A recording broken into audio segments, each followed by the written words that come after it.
In the early hours of August 4th, 2017, emergency services received a call from a remote property near Leadville in rural New South Wales, Australia. A man was dead. His partner had made the call. She said he had taken his own life. The story she told investigators seemed, on the surface, tragic but straightforward. A troubled man, a fatal decision, a grieving partner. But nothing about this case was straightforward. What investigators would uncover over the following months was a story of calculated deception, financial greed, and the slow, deliberate end of a man's life, carried out by someone he trusted completely. This is the story of Natasha Darcy and Matthew Dunbar, a love story that was never what it seemed. Matthew Dunbar was, by most accounts, an ordinary and hard-working Australian man. Born in the 1970s, Matthew grew up close to the land. By his 30s, he owned a significant sheep and cattle property near Leadville, a small rural community in New South Wales, approximately 450 kilometers northwest of Sydney. His property, known as Dungowan, was the kind of place that took years of effort to build up. Matthew had done that. He was considered reliable, quiet, and proud of what he had built. To people who knew him, he was not a troubled man. He was not depressed. He was not suicidal. He had a son from a previous relationship, a family who knew and loved him, and a future he was actively building. But Matthew Dunbar had one significant vulnerability, one that would ultimately cost him everything. He fell in love. Natasha Darcy was born in the mid-1970s. Before entering Matthew's life, she had already had a complicated past, one that would later become significant in court. She had been married before, she had children, and she had a financial history that suggested someone who was frequently in need and frequently seeking solutions. Witnesses who later testified described Darcy as a woman who knew how to present herself. Warm, charming, convincing. She could make people feel trusted, seen, and wanted. That skill, as the prosecution would later argue, was not accidental. Darcy and Dunbar met in the years prior to 2017.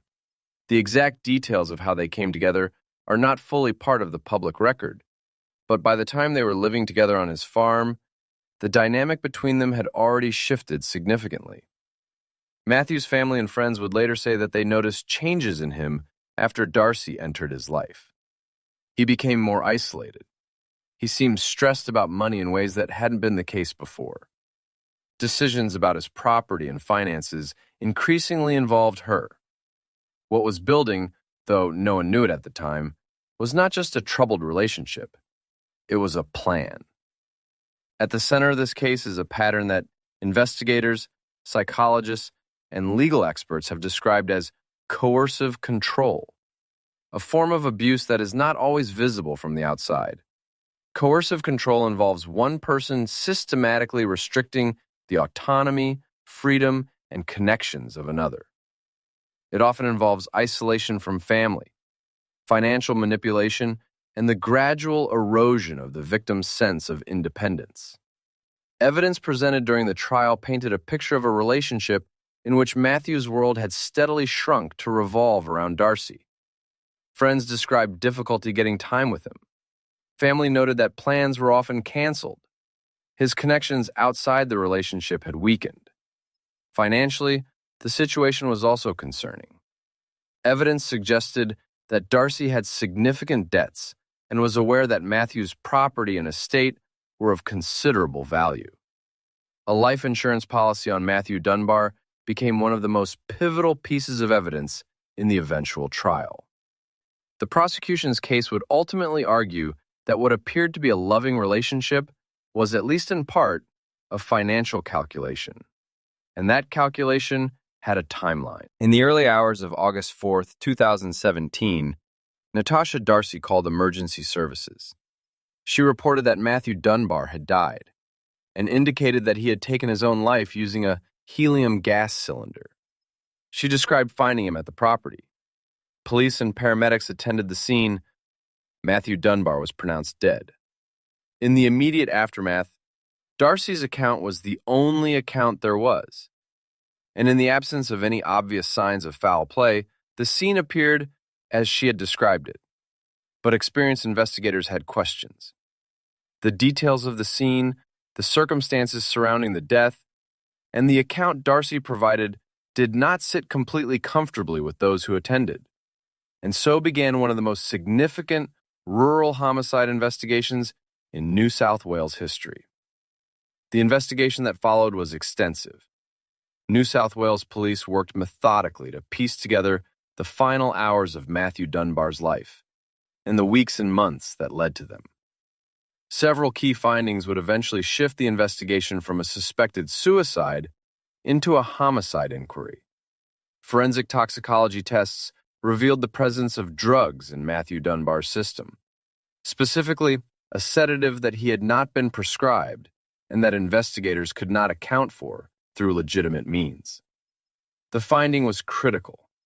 It suggested that Dunbar may have been incapacitated before his death, that whatever happened to him, he may not have been fully conscious or in control. Investigators also turned their attention to the financial dimension of the case.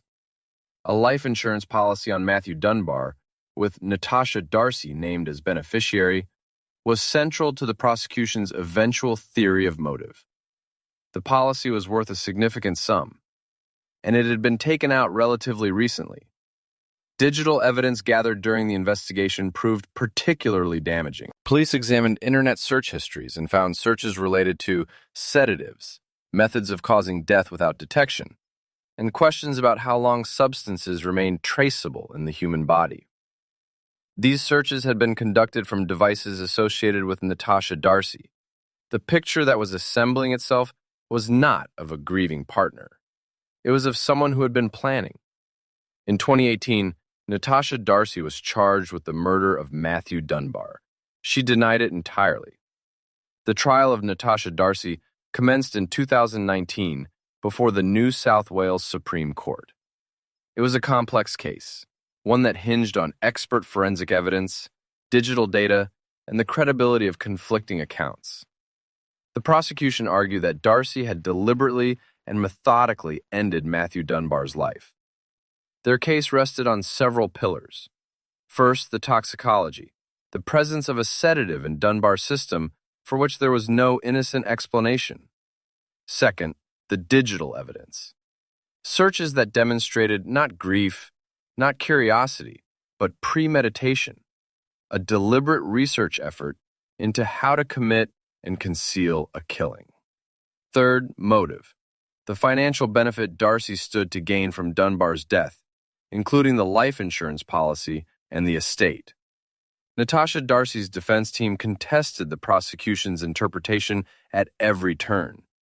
They argued that the physical evidence was ambiguous, that the digital searches could be explained, and that the prosecution had built a case based on inference rather than direct proof. Darcy herself gave evidence during the trial, an unusual and high-stakes decision in any murder case. She maintained that she had not killed Matthew Dunbar, and that his death had been by his own hand. The jury, however, was tasked not just with assessing the evidence in isolation, but with determining beyond reasonable doubt whether the complete picture told one story or another. It took them a matter of days to reach a conclusion. In 2019, the jury returned a verdict of guilty. Natasha Darcy was found guilty of the murder of Matthew Dunbar. At sentencing, the judge described the crime as premeditated and deliberate, a calculated act carried out against a man who had placed his full trust in the person who ultimately took his life. Natasha Darcy was sentenced to life imprisonment with a non-parole period of 24 years. Under New South Wales law, she would not be eligible for parole until she had served that minimum term. For Matthew Dunbar's family, the verdict brought a measure of justice, but not closure. Justice in a courtroom does not undo what was done. It does not return a father, a son, a friend. But it does say clearly and formally that what happened was wrong and that it mattered. The case of Natasha Darcy and Matthew Dunbar sits among the more chilling cases in recent Australian criminal history, not because of its violence, but because of its patience. This was not a crime of passion. It was not impulsive. It was researched, planned, and executed by someone living inside the trust of another human being. What this case teaches us, and what investigators and legal experts have reflected on since, is the danger of financial motivation when combined with opportunity, isolation, and a lack of external scrutiny. Coercive control is, in many parts of the world, now being recognized in law as a crime in its own right. Australia has moved toward greater recognition of these dynamics. The Dunbar case became one of the reference points in those conversations. Matthew Dunbar was 42 years old at the time of his death. He had a son. He had a farm he had built with his own hands. He had a life that was taken from him by someone he chose to love. He deserved better, and he deserved to have his story told honestly. This has been The Dark File. We tell these stories not for entertainment, but because every victim deserves to be remembered, and every truth deserves to be brought into the light.